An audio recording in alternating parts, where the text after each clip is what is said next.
And right now we got breaking news. Woo! My goodness. Breaking news, everybody. Breaking news. Jerod Mayo just got fired. Ian Rappaport, the Patriots are moving on from Coach Jerod Mayo as the handpicked successor to Bill Belichick. The Krafts anointed Mayo last year, but a troubling season led them to a change. Jerod Mayo has officially been fired. So I guess we don't have to talk about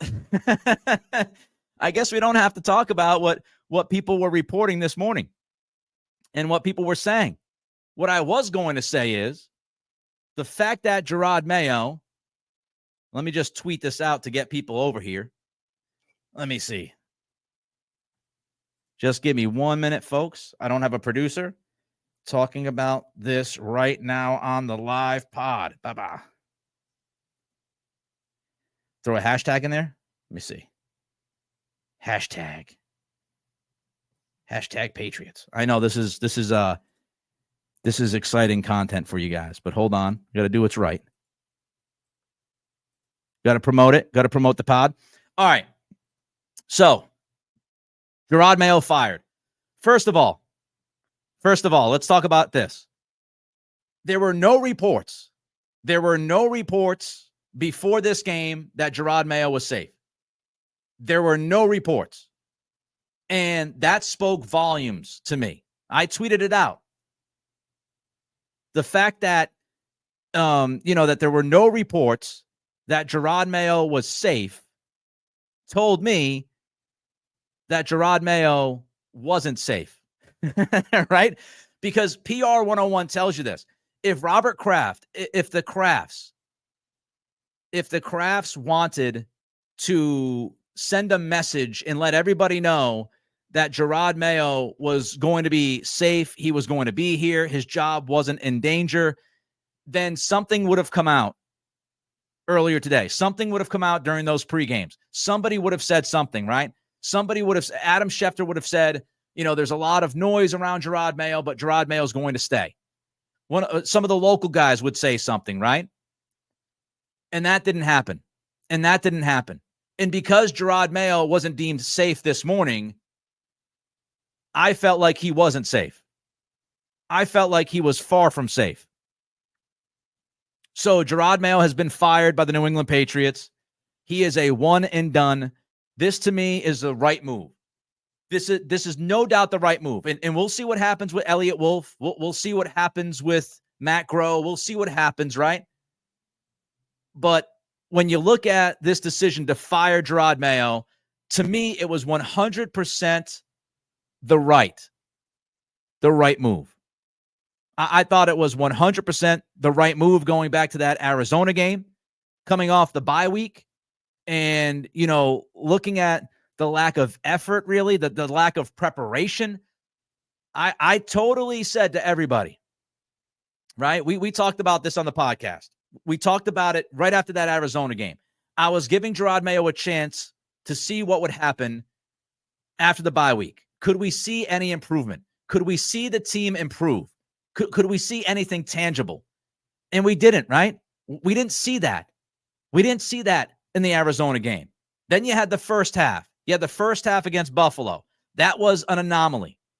That was an anomaly because we saw what happened in the second half, and then you got home, and you played the Chargers, and you got humiliated. You could not bring Jerod Mayo back. You could not bring him back. This thing was dead. It was dead in the water. It would have been irresponsible because there was nothing that Jerod Mayo improved upon. It's not about wins and losses, right? It wasn't about the W's and the L's. It never was about the W's and the L's. It was about this team improving throughout the year. What could Jerod Mayo hang his hat on? I had two questions for people that they could never answer. The people that wanted to defend Jerod Mayo, they could never answer this question. Tell me what Jerod Mayo did that tangibly improved this football team. Tell me what Jerod Mayo is better at now than he was week one. I tweeted earlier today, the fact that your best game of the year was week one tells you everything you need to know about the head coach. The other thing I said, Jerod Mayo has to earn the right to be the coach of this football team in 2025. Being the head coach of an NFL team is a privilege. It's a privilege. It is not a right. You have to earn the privilege to do that job. And Mayo did nothing. He did nothing this season to earn the right to have that privilege of being a head coach of one of the 32 teams in the NFL in 2025. He didn't do it. Here's the statement. We've got the official statement from Robert Kraft. After the game today, I informed Jerod Mayo that he will not be returning as the head coach of the New England Patriots. For me personally, this was one of the hardest decisions I've ever made. I have known Jerod for 17 years, earned my respect and admiration as a rookie, yada, yada, yada. When he joined our coaching staff, his leadership was even more evident as I saw how the players responded to him. When other teams started requesting to interview him, I feared I would lose him and committed to making him our next head coach. Winning our season opener on the road at Cincinnati only strengthened my convictions. Unfortunately, the trajectory of our team's performances throughout the season did not ascend as I had hoped. And there it is. That's the key sentence from Robert Kraft. That is the key sentence from Kraft in this statement. And it's exactly what I just said. And it's exactly what I have said for the last several weeks. I picked this football team to win 5 games. I picked them to win 5 games. It was never about the wins and the losses. It was about whether or not this team could improve throughout the season. Are they going to be better in week 17, week 18 than they were week 1, week 5, week 7, all of that stuff? Would they show improvement? Would they show tangible improvement as a football team? Would this coaching staff look more prepared? Would this coaching staff look better than it did? What would this coaching staff look like as the year went on? Would they look better at the end than they did at the beginning? And that was unequivocally no. They did not look any better game 17 than they looked game 1. And as a matter of fact, you could argue they looked better in game 1 than they did in game 17. They certainly looked better in game 1 than they looked in game 16 when they got waxed by the Chargers at home. But that sentence right there from Robert Kraft, that's the key. Unfortunately, the trajectory of our team's performances throughout the season did not ascend as I had hoped. There it is. We did not get better. We did not improve in any way. It's not about 4 wins. We did not get better. As a matter of fact, the Patriots won 4 games this year, the same amount of games they won last year. It would have been very easy for Robert Kraft to come out and say, hey, we won 4 games last year. Jerod was a rookie head coach this season. We won 4 games this year. We feel great about Drake May. We feel great about the future. Blah, blah, blah, blah, blah, blah, blah. But he didn't. Robert Kraft deserves credit. Robert Kraft deserves credit because as an NFL owner, NFL owners do not enjoy swallowing their pride and admitting when they were wrong. Kraft deserves credit because he got rid of the mistake. He fessed up to the mistake. He fessed up to the point where we did not have the right guy leading this organization. And even though I felt like he was going to be the successor and should be the successor of Bill Belichick, we've got to cut the cord. We've got to pull the plug. And so I give Robert Kraft credit for admitting his mistake. Here's the rest of Robert Kraft's statement. Since buying the team, I have always considered myself and my family as custodians of a public asset. We have tremendous fans who expect and deserve a better product than we have delivered in recent years. I apologize for that. I have given much thought and consideration as to what actions I can take to expedite our return to championship contention and determine this move was the best option at this time. So Robert Kraft saw enough from the fans. He heard the radio shows. He heard the callers. He saw what was happening at Gillette. And he said, this is miserable for the fans of this football team. And if I don't do something right now, and if I don't pull the plug on this, if I don't do something drastic right now, if I don't do it, if I don't do that, I am in danger of losing the fans even more. Robert Kraft was on the precipice of becoming John Henry. He was right on the line. Patriots fans were getting ready to say, look, Robert, we're done. And I think a number of them did that in the last 18 months.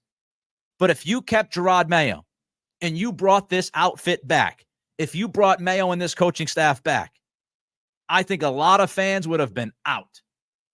The fans that you had left over would be out. Robert knew that. So that's why he points to the fans and says, I have considered myself and my family as a custodian of a public asset. I am grateful for Jerod's many contributions to the Patriots throughout his career. Will always be rooting for his success. All his hard work and hope the experiences gained will help him in the future. I still believe he will be a successful head coach in this league. I wish Jerod and his family nothing but success in the future. Jeff Howe tweets out, as coaches and executives around the league observed Jerod Mayo and the Patriots this season, they continuously pointed out how many self-inflicted, unnecessary, and avoidable mistakes they made both on and off the field. Yeah, you think? You think? Enough was enough. Burt Breer reporting that front office, including Elliott Wolf, remains in place. We'll get to the Elliott Wolf part of this soon enough. I don't want to blow through the fact that the Patriots just fired their head coach. It's the right move. It's the right move.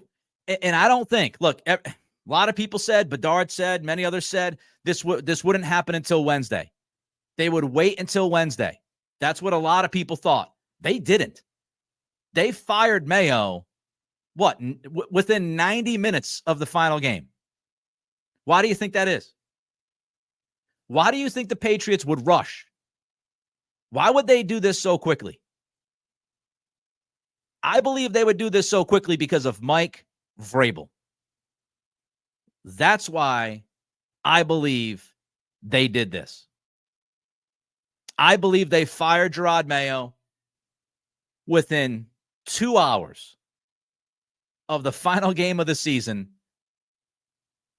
They fired Mayo in the final moments, really, of that game. Because I believe they want Vrabel. And you had to move on Vrabel fast because Vrabel has already started the interview process. He interviewed with the Jets on Friday. He is reportedly interviewing with the Chicago Bears this coming week. Now, I want the Patriots to still go through the process, folks. I want the Patriots to interview a bunch of guys. I want them to bring in Ben Johnson and interview Ben Johnson, interview Brian Flores, go through the process. But as I'm going through that process, I would 100% be leaning towards Mike Vrabel because of his experience. Because if you're going to blow this thing up, if you're going to blow the coaching staff out, if you are blowing the coaching staff out, I just don't feel great about bringing in somebody who's never done the job before. I think you make this move, and I think the timing of this move tells us. And I think the timing of this move has to do with Vrabel. They want to get in on this. They want to get in on this. Now, Alex Van Pelt is fired as well. I don't think that's a surprise. I would think that this entire staff gets fired. I think, this entire staff gets fired. First it's Vrabel. First it's Mayo. Then you move on to Van Pelt. The Van Pelt decision is interesting because, what does that mean? What does that mean for Drake May? What do you do? What do you do with Drake May now? Because now you're going to bring in a new voice. I'll get to that in a minute. Jeff Howe tweets out, the belief among sources close to the situation is Mike Vrabel has been interested in the Patriots' potential vacancy in recent weeks, and he'd have some quality assistants who would be prepared to go with him if that's how it unfolds. All right. Here's what I think. Mike Vrabel wants to be here. Mike Vrabel, by the way, played this perfectly. Look at how Mike Vrabel handled this entire thing, right? After the Arizona game, Vrabel comes out, and we find out that Vrabel is interested in the Patriots gig. Then you look at the Buffalo game. Patriots play in Buffalo. They play pretty well. It goes mostly quiet about Vrabel after the Buffalo Bills game in Buffalo. And then as soon as the Chargers humiliate the Patriots in front of their home crowd, what happens? Mike Vrabel back out there in the news, right? Mike Vrabel not only is interested in the Patriots job, but right after that humiliation at the hands of the Chargers, we find out from Tony Pauline at Sportskeeda that Mike Vrabel has the Patriots on the top of his list. That's his number one job. That's what he wants to do. I don't think that's a coincidence. I also don't think it's a coincidence that this past week Vrabel got out of his Cleveland Browns contract early. He got out of that contract early so he could start interviewing with teams right now. I also don't think it's a coincidence that Mike Vrabel interviewed with the New York Jets on Friday, the Friday right before the Patriots' final game, right before the Patriots' final home game, when he knew the crowd would be sparse. He knew how the crowd would be reacting. I think Mike Vrabel and his representation has played this perfectly. He put the pressure on Robert Kraft right after that Arizona game. And he built that pressure this week by saying, not only am I interested in the Patriots job is the job that I want. That's the job that's at the top of my list. Not only that, but I'm going to go interview with your division rival. The Friday before your final home game, I'm going to go interview with your division rival. Because, Robert, if you want to wait, you want to drag your feet, that's fine by me. I'm going to end up going to the New York Jets, and I will coach against you twice a year, and I will make you feel the pain for not hiring me. I think that's what Mike Vrabel did, and he played this thing perfectly. Everybody is jumping on the Mike Vrabel thing. I said it, 10 months ago, 11 months ago. I would have hired Mike Vrabel instead of Jerod Mayo. That's the decision I would have made. So now here's the question. How much of a process do the Patriots go through here? Again, I think the Patriots are going to interview people. I think the Patriots are going to bring a bunch of guys in because, number one, they're going to have to make it look like that. Because if this is just a simple situation where Mike Vrabel gets given the job, I think a lot of people will be upset with the Krafts and say, well, they didn't go through the process again. And that's a fair criticism. So I do think they will interview people, multiple people for this job. I think they go into this process wanting Mike Vrabel. I think Mike Vrabel wants them. And it would have to be a colossal failure of an interview process with Mike Vrabel if he does not get this job. I think it's going to be Mike Vrabel. And I think that Mike Vrabel has an offensive coordinator in mind, which is why Van Pelt is gone. I think they have an entire plan on how to deal with and handle Drake May. And I said this going back weeks ago. Josh McDaniels is a name that I would be looking at. And we know that it came out a few weeks ago that Mike Vrabel could possibly be working with McDaniels as his OC. And the reason why I talk about McDaniels, if he is capable of working an offense and dropping some of that, nonstop, like just laborious language in the Earhart-Perkins offense, if he can strip things down and he can utilize Drake May's strengths, I love the idea of McDaniels, not because he was here with New England before.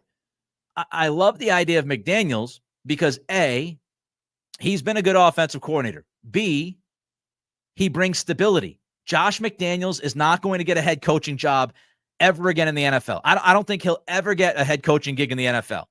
And if he doesn't want to go to college, and if he wanted to go to college, he would go with Bill, right? He would be with Bill Belichick at UNC, I would imagine. If Josh McDaniels does not want to go to college, and we know he's not going to be hired as a head coach in the NFL anytime soon, you have Josh McDaniels here for the next 5, 6, 7, 8 years. That's a guy that has worked with different quarterbacks, right? Put together different kinds of offenses from time to time. He drafted Tim Tebow, for example. He worked with Cam Newton back in 2020. He got the most out of Mac Jones in 2021. But you have McDaniels, he's not a flight risk. And so if you want to take care of your young quarterback, you arguably have a guy as your OC and quarterbacks coach. You have that guy in those positions working with Drake May for the next several years. It just makes all the sense in the world from that standpoint. Is it going to end up being McDaniels? I don't know. Some people want to look at Brian Daboll. I know that name's come up. Brian Daboll reportedly might not be out of New York. New York might keep Brian Daboll on its staff. From what I've read, John Mara, the owner, kind of 50-50. But it goes back to my thoughts. It goes back to my thoughts about McDaniels and the flight risk. If you hire Brian Daboll, he could be gone within a year. If you go out and you get a Nick Caley, he could be gone in a year. If you want stability around your young quarterback, you got Mike Vrabel, who kind of sets the tone. He sets the culture, right? He's a good in-game manager. And then you have the offensive coordinator underneath him that is not a flight risk, but is experienced and proven at the NFL level, who's going to be able to bring stability to Drake May. All right, let's bang out some of these super chats. If you're just joining us, don't forget to like, comment, and subscribe. Those three things help us build this channel. As we talk about the breaking news, Jerod Mayo fired by Robert Kraft. We thought this was all going to be about the draft pick situation. That has quickly been slid to the back. we now have something new to talk about. Jerod Mayo no longer the head coach of the Patriots. Alex Van Pelt also has been fired. No word on DeMarcus Covington yet. Elliott Wolf will remain as VP of Player Personnel. I'll get to that in a few minutes. Let's go to Czar11. $5 super chat. Thank you, Nick. Great job. What a bum team.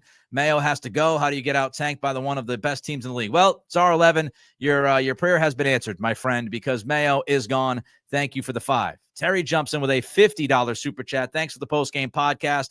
One of your best of the season. Well, thank you, Terry. Always appreciate your generosity. Thank you for supporting us. Thank you for swinging by and sticking around and help build this channel with this. I can't say enough about what you've done for us. So thank you, Terry, for the 50. Very, very much appreciated. Artie sent another 5. Thank you, Artie, for that. Enrich jumps in with a $10 super chat. You have to admit, though, Milton throws a ball like a guided missile. I haven't seen passes that precise since Tom. I thought Joe Milton had a very good day. And I know that he was playing against the backups. I understand he was playing against the backups. I understand that Milton was going against a Buffalo team that, again, top priority wasn't necessarily trying to win this game. They played, I imagine, very vanilla defensively. But I thought Joe Milton showed himself very well. He showed the talent, right? He showed some poise. He showed some patience in the pocket. I thought he had great pocket movement. The athleticism is obvious. The touchdown pass, the athleticism to make that play, obvious. The read option touchdown run. I thought his ball placement was good. Some of the throws to the sidelines. The touch pass to Jennings that he did not survive the ground, quote unquote. But that touch pass to Jennings at the pylon was a nice play by Joe Milton.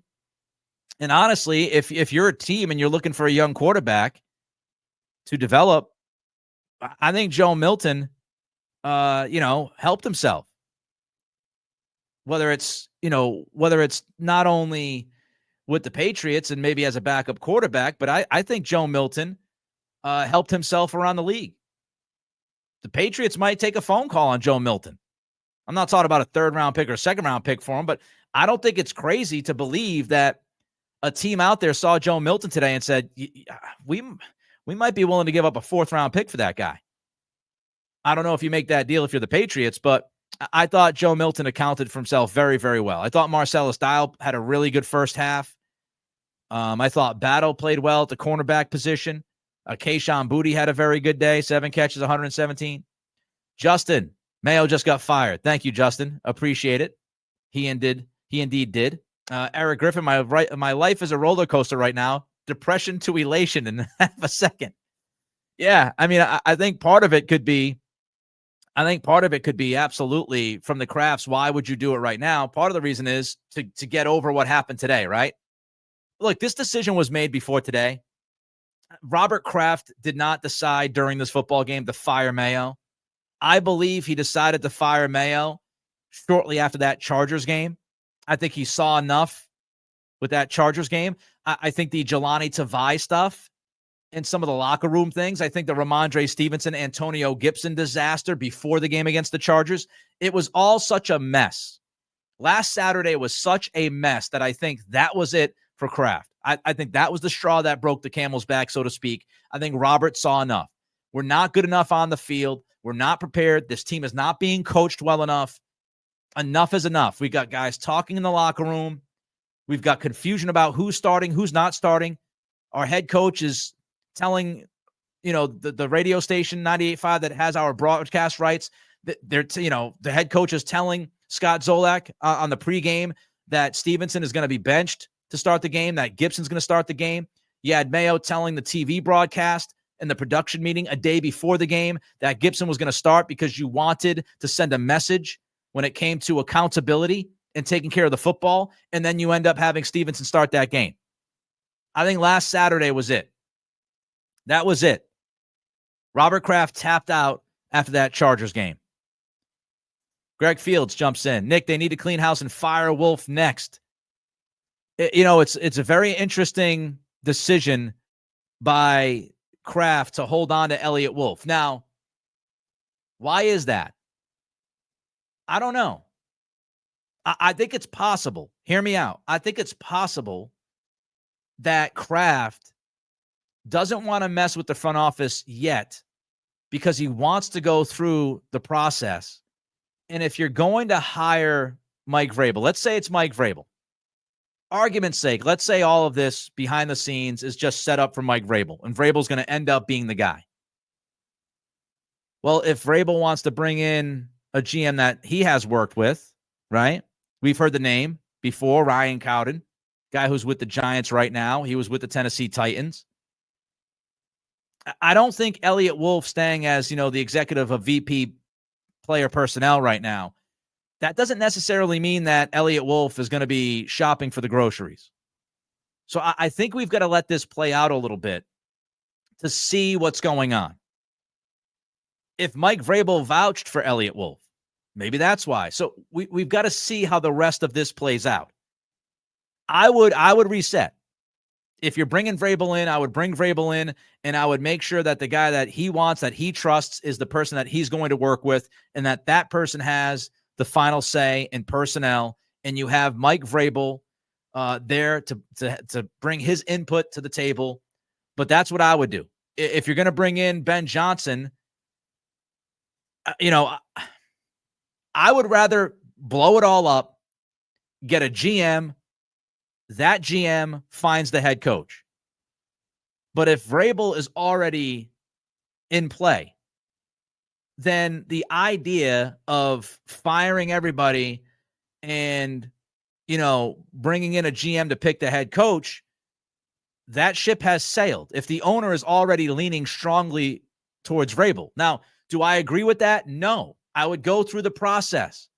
I would blow it up, and I would interview for the head coach. I would interview for player personnel. But we don't know the conversations happening with Vrabel. They could keep Elliott Wolf in the front office, but they might put somebody above Elliott Wolf. So we've got to see how the rest of this unfolds. But right now, yes, I would fire everybody and I would reset. That would be my plan. But we don't know where these conversations are. If it is going to be Vrabel, you have to imagine they've talked about front office and how that's all going to work. And inevitably, you want your head coach to get along with your GM, your VP of player personnel. So we'll see how it unfolds. If you're asking me, I would just fire everybody. I'd start over. Blue 42 Pythons. Assuming Vrabel has new head coach, who does he bring and who do they pick number 4 overall? I appreciate you and cheers. Well, thank you for the $10. Much appreciated, Blue 42 Pythons. Well, first and foremost, who does he bring? We've heard Josh McDaniels. Arthur Smith obviously has been his OC back in the day. Another name that I would look at is Mike LaFleur. Mike LaFleur is actually calling the plays today for the Rams, but Vrabel is the one that hired Matt LaFleur, his brother, to Tennessee before Matt LaFleur got the head coaching job in Green Bay. So Vrabel has a connection with the LaFleur family. So Mike LaFleur might be on that list. Maybe Nick Caley is on that list. Maybe Caley would be more susceptible of coming over to work now that you've got Drake May at quarterback. McDaniels, we brought him up. Brian Daboll has been mentioned hand in hand with Mike Vrabel. If Daboll gets fired by the Giants, maybe Daboll's the guy that they bring in. Defensively, I'd start with Shane Bowen, who was the defensive coordinator of the Titans with Vrabel the last 3 years. He was in Tennessee, did a really good job with that Titans defense. He then went to New York, so you could bring Bowen from New York. If they blow people out with the Giants, Shane Bowen might be your next defensive coordinator. Here's what I would say. Mike Vrabel has a huge Rolodex, and that's one of the reasons why I'm a fan of the idea of hiring him, because he knows a bunch of people throughout the game. He coached at Ohio State. He coached in Houston. He coached in Tennessee. He's been in Cleveland this year. He has a huge network of people that he has worked with. So this is not a Jerod Mayo situation. I would have to imagine that Mike Vrabel would walk in, if he is the guy, he would walk in and he would have his staff on paper. And he'd say, this is what we're going to do. Boom, boom, boom, and boom. And again, that might include front office. So I wouldn't go too far just yet with the Elliott Wolf stuff. We'll see.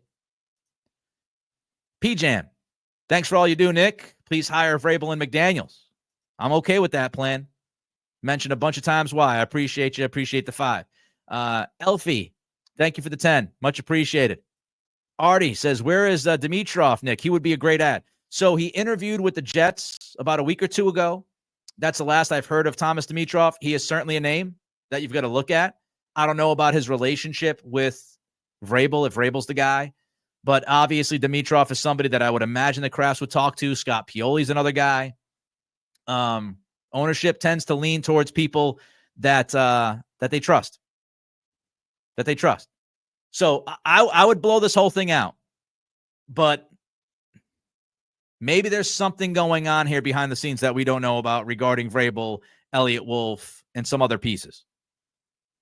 Tom Pelissero, worth noting, only Jerod Mayo has been let go by the Patriots as of now, though obviously firing the head coach usually means substantial staff turnover.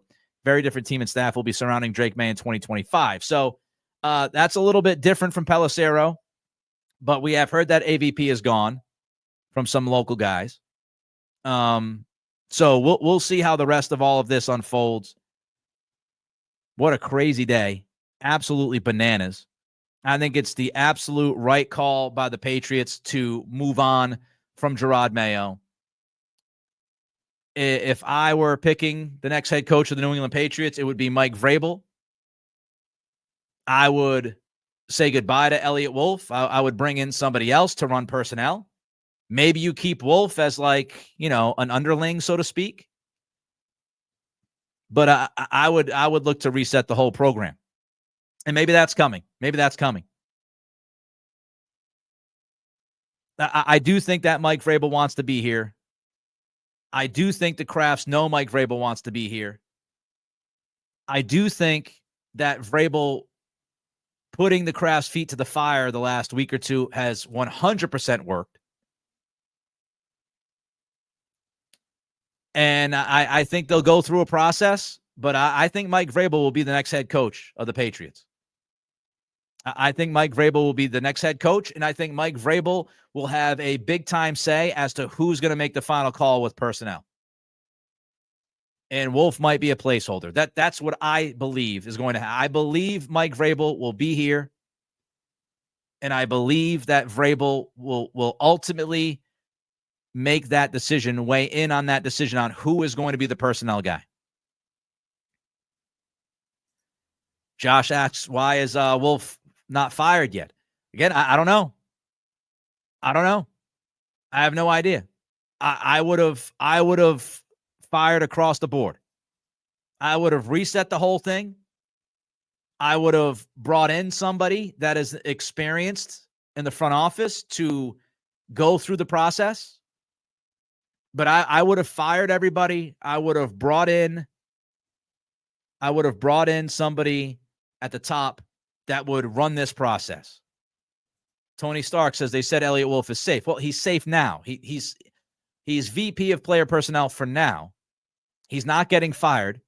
Now, will that change? Again, I don't know. Will he drop down a few pegs in the front office? I don't know.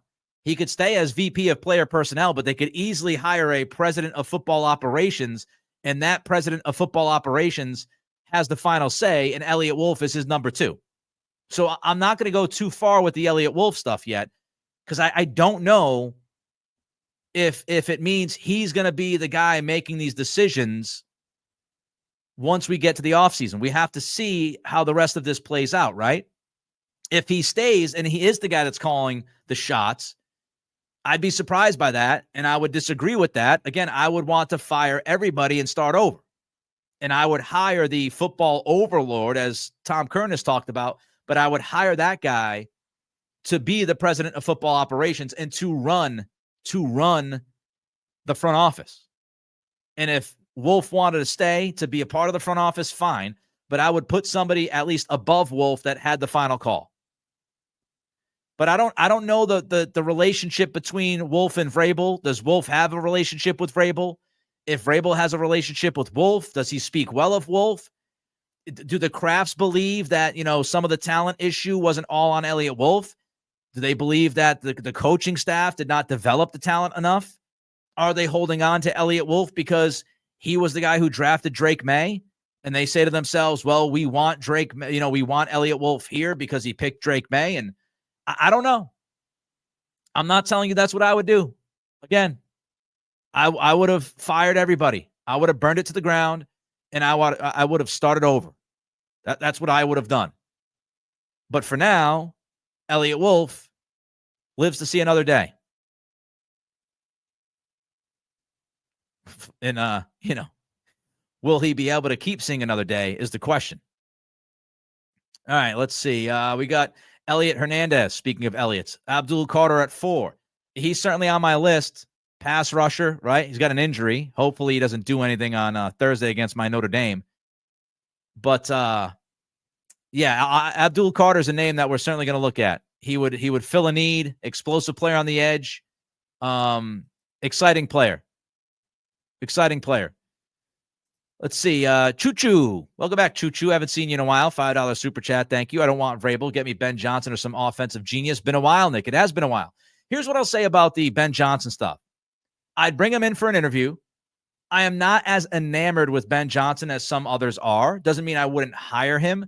I would take Vrabel over Ben Johnson because Vrabel has proven to win games in the NFL as a head coach. He has proven that he can build a culture. He has a vast network. He has proven that he can hire staff, and that staff does well. He hired Matt LaFleur. He hired Arthur Smith. He hired Shane Bowen. He has proven that he can hire guys, and those guys do well at the positions he brings them in. So I want somebody who's done the job before. I'm concerned with bringing somebody in to replace Mayo who's never done the job because that person might be as bad as Mayo or not a significant upgrade. I think bringing Mike Vrabel in day one, he is an upgrade on Jerod Mayo, and I think he's a significant upgrade over Jerod Mayo. I feel confident in that. I don't know what Ben Johnson's going to be as a head coach. I also look at Ben Johnson, and I think he's got a lot of talent in Detroit. And it's not to take away from him as a play caller. I think he's a very good play caller. But you can do some of the things that he does when you have a former number one pick at quarterback. You have Gibbs and Montgomery in the backfield. You have Amon-Ra St. Brown and Jamison Williams on the outside. You have Sam Laporta, one of the better tight ends in football now. And you have one of the better offensive lines in football. When you have that kind of talent, it's going to make you look better as an OC. And he also has a head coach who's super aggressive, goes for it on fourth down an awful lot, goes for it an awful lot in the red zone on fourth down.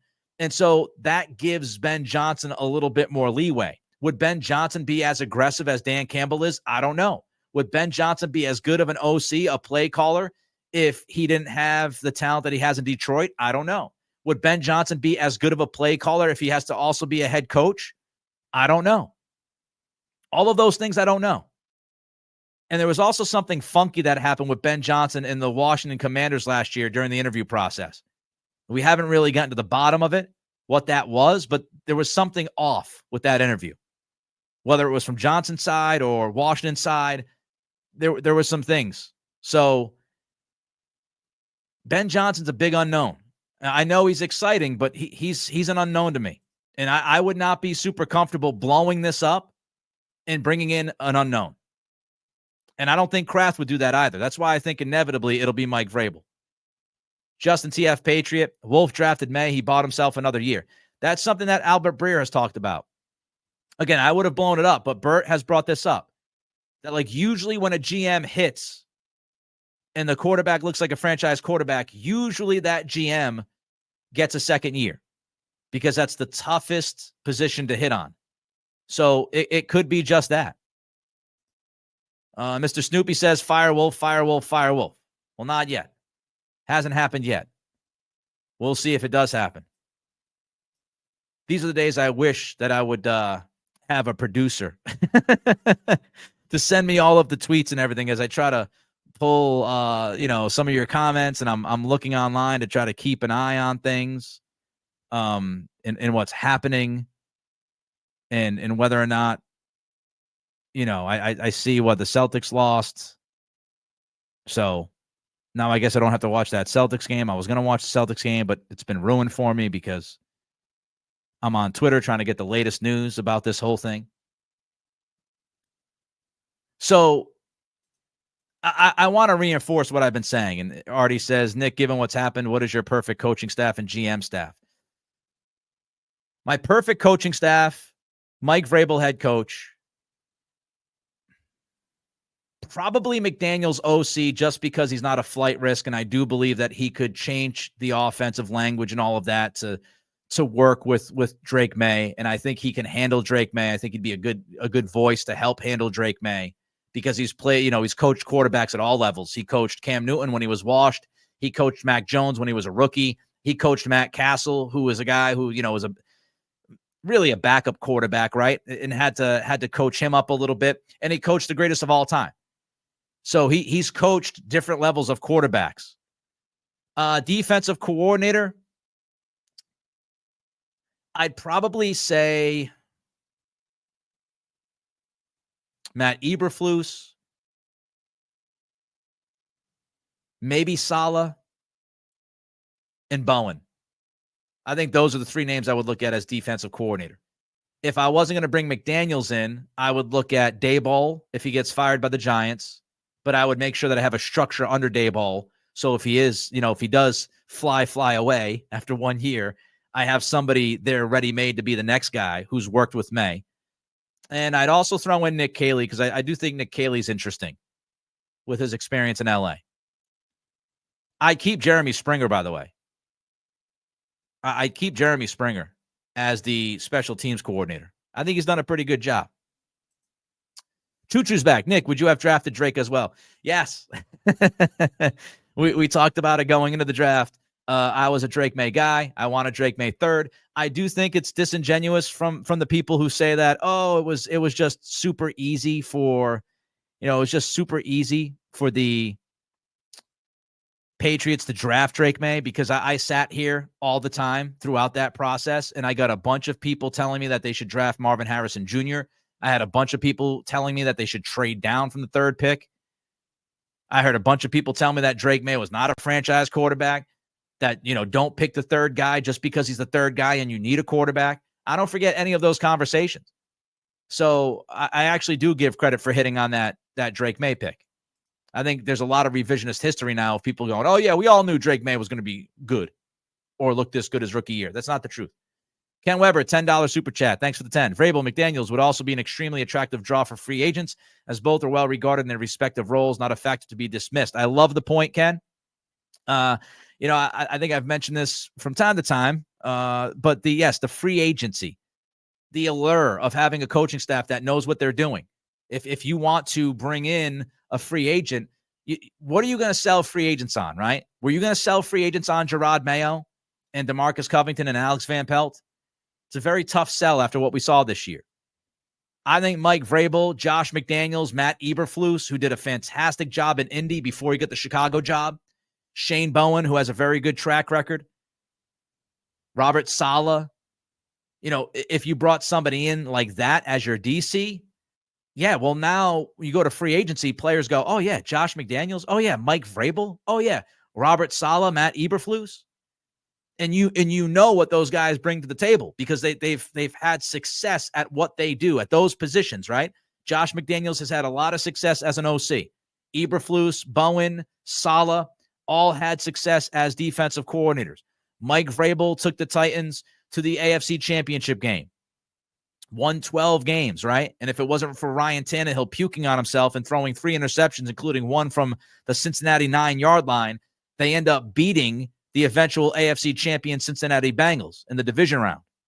So you've got Mike Vrabel, who has been successful as a head coach. And that's much easier to me, much easier to sell than the unknown, right? But I would bring in Ben Johnson to interview. I would bring in Flores to interview. I would bring in, as Juju says, I don't want to see McDaniels here ever again. It depends on what he's doing, right? So I think for most of his time here in New England, McDaniels is a fantastic offensive coordinator. And I know, yes, some of that, a lot of it, whatever, goes to Brady. But again, he worked with Cam Newton when he was washed and got as much out of him as he could.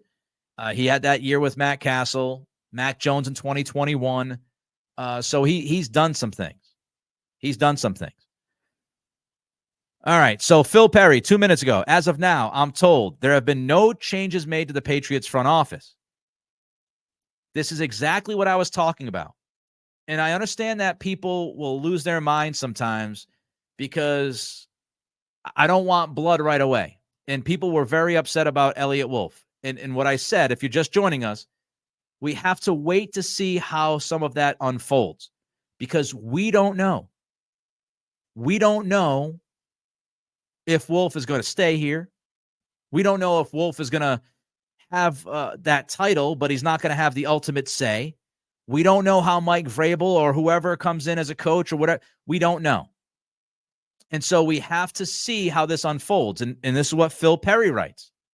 As of now, I'm told there have been no changes made to the Patriots front office. It's my understanding that that does not mean Elliott Wolf's role or anyone else's is necessarily guaranteed for 2025. Fluid situation as the team determines next steps after firing Mayo. So thank you to Phil Perry because that's precisely what I just mentioned. This could be fluid. You could bring somebody in as a president of football operations and Wolf doesn't have the final say. Let's see how it comes together. But we know Jerod Mayo has been fired. And that, to me, is the right decision. 100% unequivocally the right decision to move on from Jerod Mayo. I think it'll end up being Mike Vrabel. And that's why they pulled the trigger as fast as they did today, because I do believe you will hear Mike Vrabel comes in for an interview within the next week or so, and that ball gets rolling. Eric Griffin, who would you want for the wide receivers coach? Oh, goodness, I don't know. Here's a name. How about Wes Welker? How about Wes?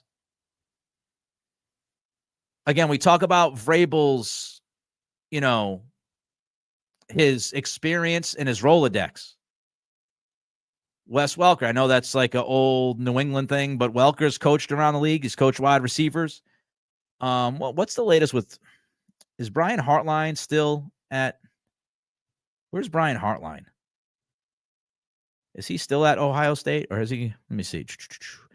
Yeah, so Hartline is the wide receiver. He's a wide receivers coach and co-offensive coordinator at Ohio State.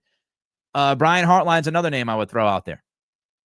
Again, with Vrabel's links to Ohio State, I don't think it's crazy to believe that maybe you bring in Brian Hartline and you have him as your wide receivers coach. Maybe you give him another title to give him a little bit more money. Which, by the way, let me say this. One thing I haven't gotten to, and I'm going to have a lot of thoughts. We'll have a pod tomorrow at 3:00 live, of course, as we always do. Don't forget, help us out here. Like, comment, and subscribe. That's how we build this traffic. We're 90 minutes into this podcast with the breaking news about Jerod Mayo. So I haven't mentioned that often. So like, comment, and subscribe. Trying to get to 5,500 subscribers. People can officially stop talking about how like Robert Kraft doesn't want to spend the money on the coaching staff. He paid Bill Belichick in his final year, right? He had to buy him out. So I would imagine Bill got a huge chunk of change. He paid Bill while he paid Jerod Mayo this year. They brought in a bunch of staff. They built the staff much larger than in prior years. He's now getting rid of Jerod Mayo, which means he's going to foot that bill. If he brings in Mike Vrabel is going to make a ton of money. And if you're going to bring in Josh McDaniels is going to make a ton of money. So not only did Kraft make the right decision today, and I like that he was as decisive as he was, right? He didn't mess around. He did not mess around. He made this decision. It's done. It's over with. We're moving on from Mayo. Some thought he might wait until the middle of the week. He didn't even wait until the middle of the evening after the last game. But he's admitting his mistake. He's admitting his mistake. And he's also obviously willing to pay money for this coaching staff because he's going to have to pay all of these guys that are on contracts. So, and pay the new staff. All right, I got to get out of here. Tomorrow, 3:00 live Eastern. I'm sure we'll have a lot of stories about what unfolded, what happened, when the decision was made, some names. Maybe we'll have more on Vrabel. But until then, I appreciate every single one of you for joining me live on this postgame podcast. I guess it was the right call to do it because we got the Mayo breaking news. Appreciate every single one of you. Back tomorrow at 3. Until then, this has been the Nick Cattle Show.